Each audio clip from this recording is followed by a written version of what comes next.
Welcome everybody to another 10th edition stream. I have been waiting for the Necrons for 2 editions now to have awesome synergistic rules, so I'm hyped for this article. I can't wait to see what the Necrons are getting. I've been really happy playing them throughout 9th edition, even though their core rules aren't as strong. But man, the synergies with the Silent King introduced in 9th, Warriors being awesome. I did have a lot of fun playing the faction, so I'm excited to see what they're bringing. If you like this type of content, if you like our 10th edition previews, go ahead and give us a like, leave a comment, and let us know what you're thinking about Necrons, if you're hopeful for the new edition, and also please subscribe to the channel. All of that tremendously helps us. And if you want additional content like me playing Necrons a lot, check out the War Room. It's in the description below, 3-day free trial. You also get to join our awesome community, which is pretty much talking 10th edition nonstop. So please do join us. There's a 3-day free trial. It doesn't hurt to sign up. There you go. All right, so we have an article from Mr. James' workshop. They've been going down the line. They've given us some Xenos, some Imperium, some Chaos, and now we're back to Necrons. Xenos, their number is Legion. Their name is Death, John. You're getting death. I want mostly reanimation. I want my models back all the time. Oh, so, man. Bunch of fluff Little stuff. brother. The Necrons are awakening all across the galaxy. They don't care about Tyranids. They're just awakening. Yeah, they're just waking up. They don't fear the Tyranid. We can tell you what. You'll start on one end, I'll start on the other. We'll meet in the middle of the galaxy. I'm seeing a name that I haven't seen in a long time. Let's go. Necrons have been an army of implacable, silent warriors, just like the Silent King, marching forward in unstoppable phalanx of flesh-stripping Gauss fire. This is still true, but now many much larger constructs, such as the Canoptic Doomstalker. I want to see that. Have you heard of this model? I barely know what it looks like. I've played it, I believe, once on stream early in the edition because it's such a cool model, but it is probably one of the worst models in the game. Triarch Stalker, Canoptic Spiders, and the Ghost Ark. Ghost Ark is awesome. Follow the trend of much increased toughness. Great to hear it. I wonder what they're going to do with quantum shielding here. I want to find out. Combined with the reduction in armor penetration across the game, your army will feel like a truly indestructible force of living metal. I am totally for that. Yep. Yeah, the Necrons seem like they're going to be one of those armies that generally have high armor saves and will therefore will appreciate the reduction in AP that it looks like we're seeing on most weapons. Yeah. Basically, Necron's defense in 9th edition was, I have a 5-up invuln. Yeah, it wasn't enough. Wasn't enough. That worked. Necron armies can field a wide variety of units, from humble Canoptic Scarabs to shards of fallen star gods. In between these two extremes, they have reliable foot soldiers such as Immortals. I don't know about reliable in 9th, but hopefully in 10th. Hopefully. Tunneling ambushers like Ophidian Destroyers, and technology-bending cryptics like the Psychomancer, which you never see, Chronomancers, and Technomancers, which are stalwarts. All right, here we go. Reanimation Protocols still exists. They are one of these mechanical marauders, all have this in common, an army-wide rule that grants Necron models the ability to recover even from lethal damage. So here we go, this is an army-wide rule. If your army is Necrons, at the end of your command phase, each unit from your army with this ability activates its reanimation protocols and reanimates D3 wounds. So not after every attack sequence, it's going to be command phase, and each time such a unit reanimates a wound, if that unit contains one or more models with fewer than their starting number of wounds remaining, so somebody that's still wounded, select one of those models, and it regains 1 lost wound. Okay. So you get your D3 on your 3 wound score pack, and you get 2, and you're like, okay, so it's still wounded. Boom, reanimation kicks in, heal that 1, and then if all starting models in that unit have their starting number of wounds, but that unit is not at its starting strength, 1 destroyed model is returned with 1 wound remaining. So pretty strong right there. That's going to work on multi-wound models. Yep. One of the biggest downsides with reanimation protocols in 9th was it just didn't work consistently for multi-wound models. Yeah. Reading this just right away, just reanimation protocols here, it feels like this is probably better, even if it's less swingy than what reanimation is right now for multi-wound models. It looks like it might be a little bit worse for 1-wound models. Just reading this, that's what I'm thinking. Yeah. Every attack sequence meant those larger units of single wound models, you'd easily be able to get multiple back. Yep. When you lose like 6, you get a couple back, and you keep on rolling. You definitely would get more than D3 back every time I shot you. Yeah, but for multi-wound models, I barely ever got any back, except for Scarabs, because you were rolling so many dice all at once. So interesting change here. Doesn't seem game-breaking on the surface of it. Seems just solid. Also a little better for vehicles. Vehicles, because it looks like this is just everyone, not infantry. So vehicles used to heal 1 with living metal. This kind of is like living metal in that it heals existing models. Yep. And so maybe, healing D3 instead of 1 on all your vehicles is just going to be a net. It's pretty spicy, because honestly, if the Canoptic Cloak is still a D3 heal, like, you could be If you have another heal on top of that, then you could get some really good stuff there. Yep. All right. Once such a unit's added starting strength and all its models have their starting number of wounds, nothing further happens, of course. So let's see what they explain here. Even the most durable Necron chassis pales in comparison to the indomitable will of their nobility. The Awakened Dynasty detachment rule is command protocols, so they are keeping command protocols in some form, which makes your units even more accurate when a leader is around. That sounds like my will be done. And helps keep your units above half strength to avoid battle shock tests. So command protocols are a lot shorter. While a Necron character model is leading this unit, each time a model in this unit makes an attack, +1 to hit. So that is what my will be done is right now, except you don't have to be leading a unit. Yep, you just have to kind of pick someone to focus on. It makes you want to join units with Necron characters, and Necrons have an enormous roster of characters. They have a lot. You wouldn't know it. You wouldn't know it, of course. You wouldn't know it. You don't see most of them. But man, it's just characters, flipping through the codex and just... Yeah. Lords, overlords. I just found out. Locust lords. There's so many different types of lords. Some of them aren't nobles. Hopefully noble goes away because I don't like that. But, I mean, +1 to hit is darn solid. I'm wondering if anything's going to get a reduction in ballistic skill, possibly. Or if they're going to just completely change my will be done to something else. Yeah, I would be curious to see what kind of special rules we get on the data sheets of these characters as well. Hopefully good ones. Hopefully. This is on top of any other abilities that your leader gives to their bodyguards. You want to make sure you've got plenty of characters hanging out with some metal minions to really make the most of this. But just +1 to hit. It's +1 to hit in shooting and combat. It's solid. So Scorpec Lord just joining a Scorpec unit. Now it's +1 to hit. It's not bad. And you protect the Lord. Unit Spotlight. Did you think the Space Marines had hit the jackpot with the Land Raider, a tank, and a transport? Well, anything Archenland can do, the Necrons can do better. Check out the new stats on the Monolith. It's showing us both sides of the data sheet here, which is actually really nice. Okay. They better be showing me the Silent King, because that's what I came for, mostly. Monolith is movement 7, so... Still slow. It has the fly keyword. It is slow. It is has slow. The fly you keyword. are spotting that it has the fly keyword, which... that will help a little bit. That does help a little bit. 7-inch move with a giant model is just hard to maneuver. Yeah. Toughness 14. Is that the same as the Land Raider? Land Raider's toughness 12. Toughness 12, so it is tougher. It is tougher than a Land Raider. I mean, as big as it is, it should be quite tough. 2-up save. 2-up saves seem to be quite good in the edition. 20 wounds, so... Quite a high count there. Land Raider 16. Yep, it is less. I believe it was 24 in this edition, so it's gone down 4 wounds. Yeah. But it is quite a bit higher in toughness, so that's understandable. Leadership 7? Leadership 7. That seems wrong. Necrons in this edition are a leadership 10 army. Yeah. And most of the things that were leadership... Is Gilliman a leadership 11? Gilliman is leadership 11 if he's an Ultramarines. But on his data sheet, he's 10. He's 10 in his data sheet, and he's +1 if he's an Ultramarines. And most of these characters, like Abaddon, Gilliman, have been 5+? I have not seen anything better than 5+. Okay. Nothing is better than 5+. So 7. 7 does seem... I don't like that. I don't like that at all. Low. I'm kind of curious to see what... I mean, maybe like vehicles and infantry are a little better. I don't know. However, its objective control is 8. Yeah. That has... What was the Land Raiders? I do not remember, honestly. I think it was less than that. Something to point out, though, is that it did mention that some of your characters are going to help you with Battle Shock. They better, yeah. So, perhaps. 7 is still not that great, so we'll have to see. All right, anyway, we've got the Death Ray, which is sustained hits D3. That's interesting. So this is one shot, ballistic skill 3, strength 12, 8, B4 damage, D6 +1. D6 +1, that's going to swing. Yeah, D6 +1 something. But sustained hits D3 means that if you roll a 6 to hit, you're going to get the number in extra hits.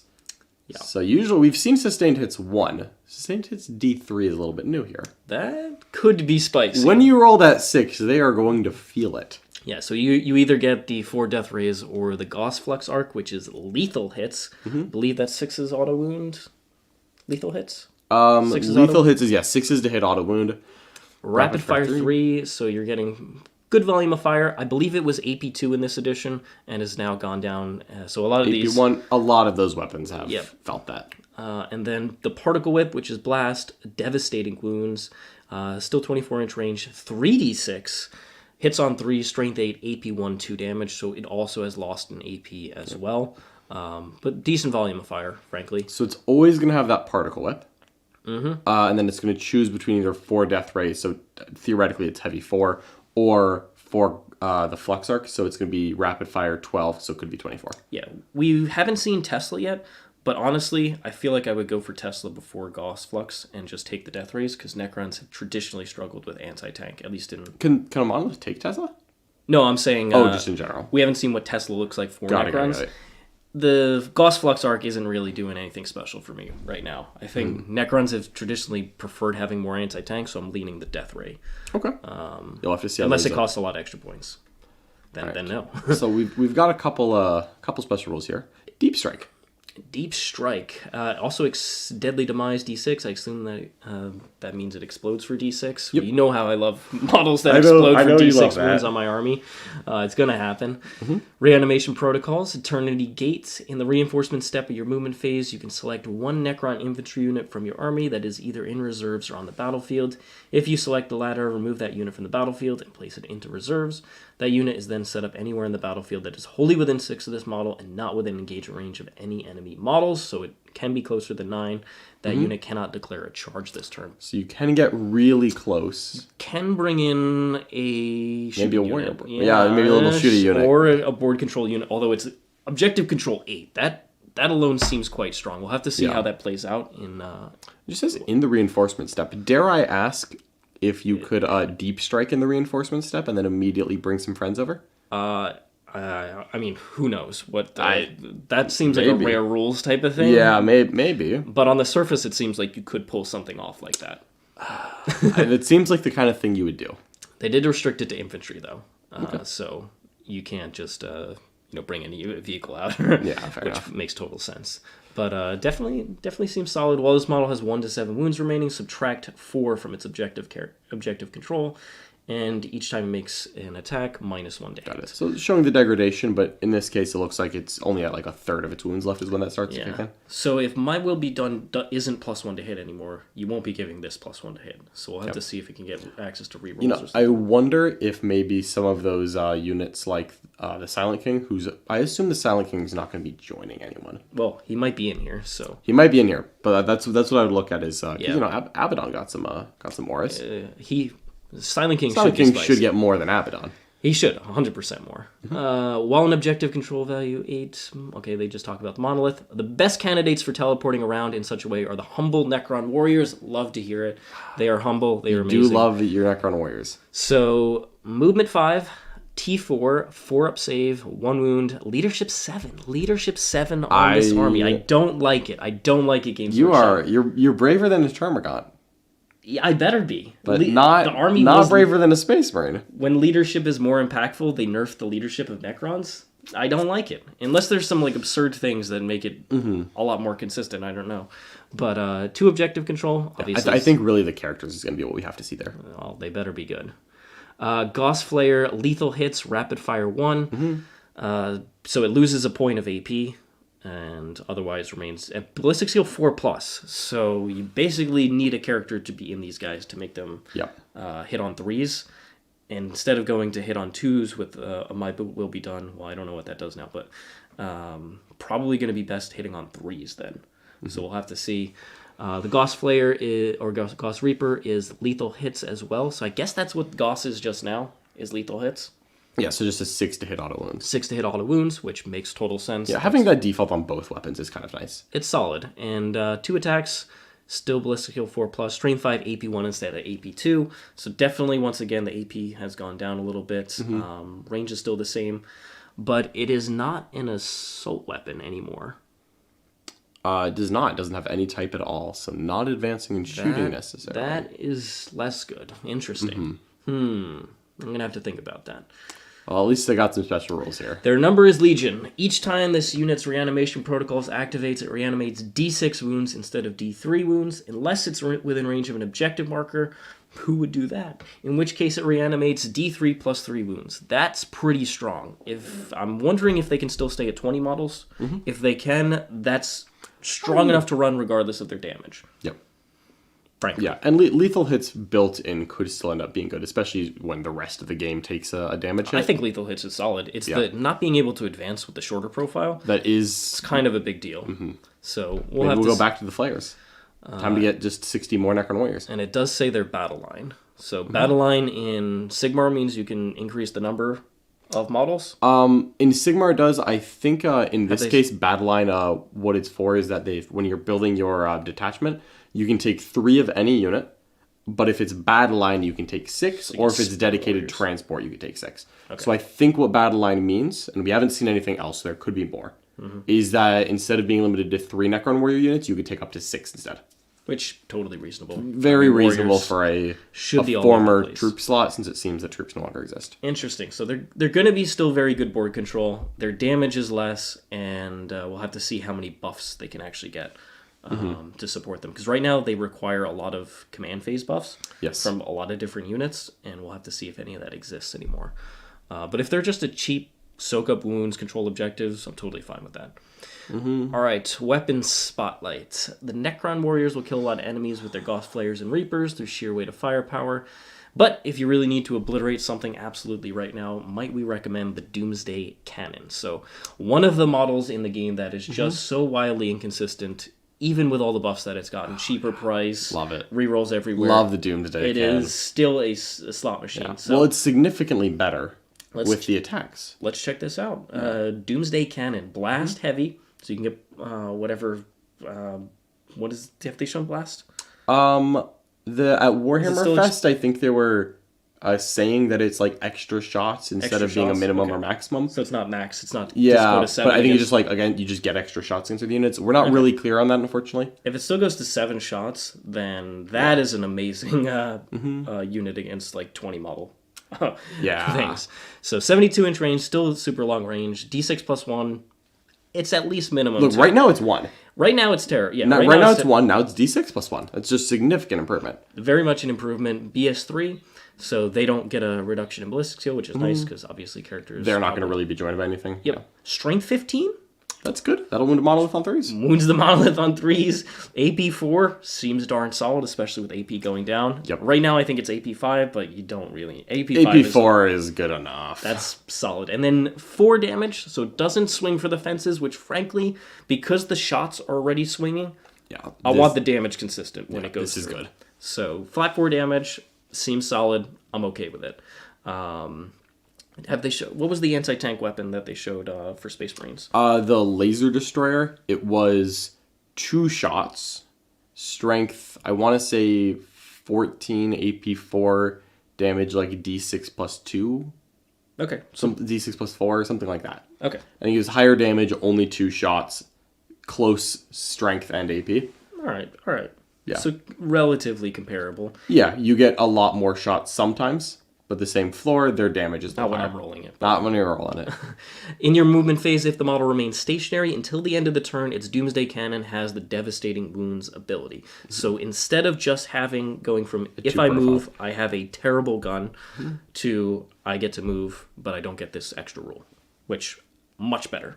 Yep. Much improved. We'll have to see what the price is for it, but seems better. I would actually think about running this Doomsday. Yep.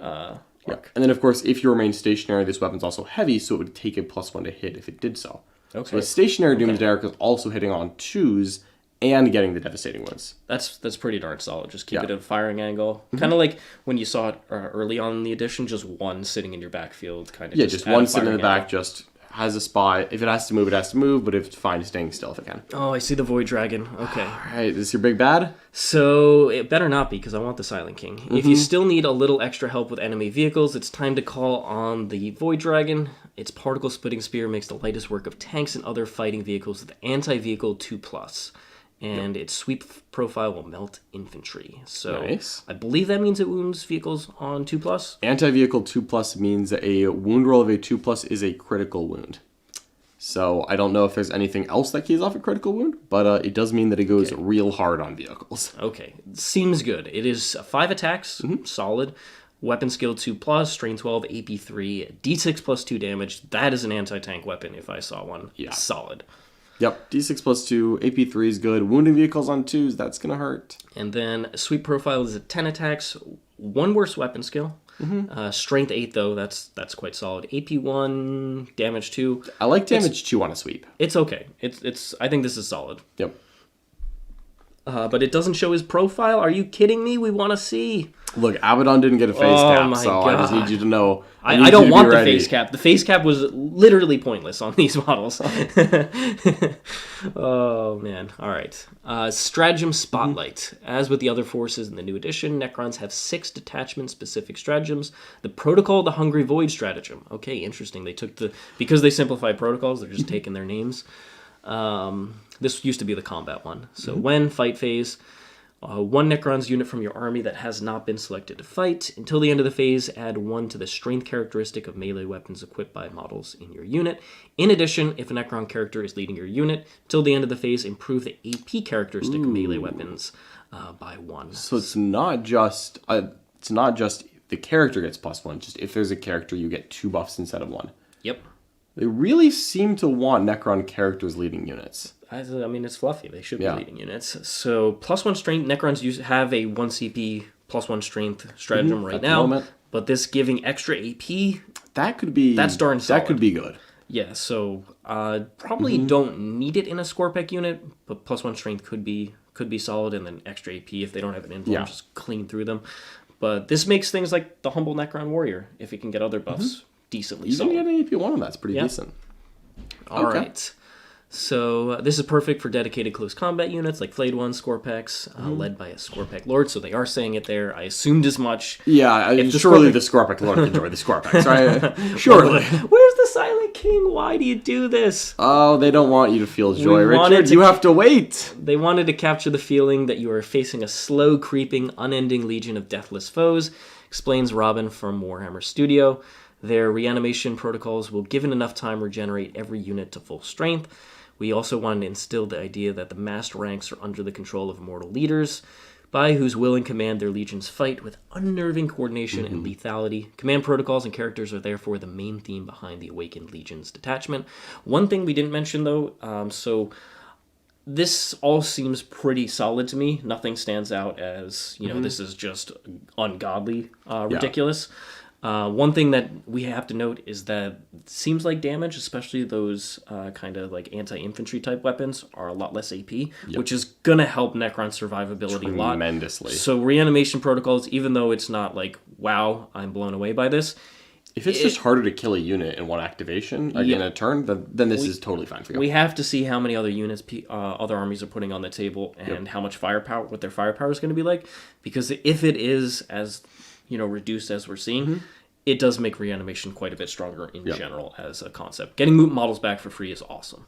It really is, I really like the change in direction here in that they are putting a lot more emphasis on the characters, just because that's been lacking for Necrons for a little bit. Necrons have been a unit army, not a character army. You take the Silent King maybe, and then just minimum cryptex to make the army work, and that's it. Yeah. So I like that we might see a lot more characters out of the Necron army. Especially, I want to see the named characters. I want to see Trazen. Mr. Trazen. I like Trazen. Yeah, I mean, I want to see Anarchyr. Let's get all these named characters. So it looks like there'll be another faction focus on Monday. A look at the armored might of the Astra Militarum, who were not mentioned in that graphic from Warhammer Fest, right? Were they? I haven't seen any information about Astra Militarum. Yeah, so they're not one of the next. However many codexes, they're not one of those. Yeah, so it seems like they're going to just skip around. I don't think the order is particularly predetermined here. So looks like Astra Militarum coming up next, so tune in Monday. We'll be going through that as well. I'm going to be on that video. Yeah, you're going to be on that one. I'm going to be on that video. But I'm excited. I can't wait for AdMech to come up and see what they're getting, because they are one of those codexes for winter. The Winter of Siegs is coming. But overall, I'm decently happy with the rules. I'm not blown away. I'm not blown away by anything, but most of these haven't blown me away. Exactly, which I like the game going in that direction, because I don't want the game to be I just instantly pick up all the models in your army. Yeah, we've had an edition of excess, perhaps would be the way to phrase it. Slaaneshi edition. A very Slaaneshi edition. Yeah, I'm pretty hyped for this, honestly. I think the Necron rules they're showing look relatively on par with what I've seen from CSM and Tyranids. I still think that Space Marine rule hits and wounds might be a little bit good, but also I think it's just a bit of bias because that directly translates into our ideas of 9th edition a little bit better than Battle Shock immunity translates into what I understand about 10th, because I don't really understand 10th yet. I haven't played it. One of the good things for Necrons going forward, though, is that they have so many data sheets and so many characters that there are bound to be ones that are really quite good. Absolutely. Like, when you have this many ones, especially between the named and the generic ones, they have a character for every purpose, and I think that'll kind of lead towards some good things. At least that's what I hope. Yeah. Some of the chat was speculating that we may have a little bit cheaper warriors with some of those debuffs that they took. I would love to see that, honestly, because I feel like warriors being worse and cheaper draws more of a line between them and immortals. Because I feel like it's a little weird right now that an immortal's just like, yeah, you're technically better than a warrior, but in none of the ways that I care about. Yeah, I'd like to see more immortals go to 2 wounds personally, but yeah, honestly, with Gene Stealers going to 2 wounds, I could see them saying warriors are cheaper, worse, immortals are better ballistic skill, a 2nd wound, a better gun, and now they're really different battle line units. Yeah, I think that'd be good. I think that would be quite solid. But overall, pretty darn excited. I wanted the Silent King. I needed the Silent King. And I know. Games Workshop, what is going on? I am going to awaken the Tomb World underneath if I don't get the Silent King soon. So please, give us that Silent King. Give this man the Silent King. That's all I want. You don't want to see him when he gets denied. So thanks so much. Hope everybody enjoyed this one. Like I said, I'm pretty excited for what Necrons are going to bring. I've had a lot of fun playing them in this edition. Oh, yeah. So I'm looking forward to playing a lot more Warriors. And if you think I'm not going to be standing on objectives with Warriors, John, you were kidding yourself. So many Warriors are going to come back. I cannot wait. How many do you have painted? How many warriors? Like 60, 80, 100? Like 70, 80, 70, 80, 70, 80, and I have more that I could. All right. Get them ready. They're unending legions, John. The undying. So thanks so much, everybody. Give us a like. Let us know what you think about Necrons, about these rules, and your hopes for 10th edition in the comments below. And please subscribe to the channel. Tell your friends about it. And like I said, if you want more, if you want to join our awesome Discord community, if you want to check out all the awesome content that we have in the War Room, please click the description below, thewarroom.vhx.tv. There's a 3-day free trial, so please check it out. Tons and tons of stuff in there that you'll find value, and the community has voted. We are going to be doing a lot more coaching match recaps, so we're going to be going back, analyzing our games. If you want more top-level players just going back, telling you their thought process, showing you the moves they could have made in a particular moment, we're going to be having a lot more content like that very soon. All right. I like it. Thanks so much, everybody. We'll see you shortly. Bye-bye. Astra Militarum on Monday. Woo!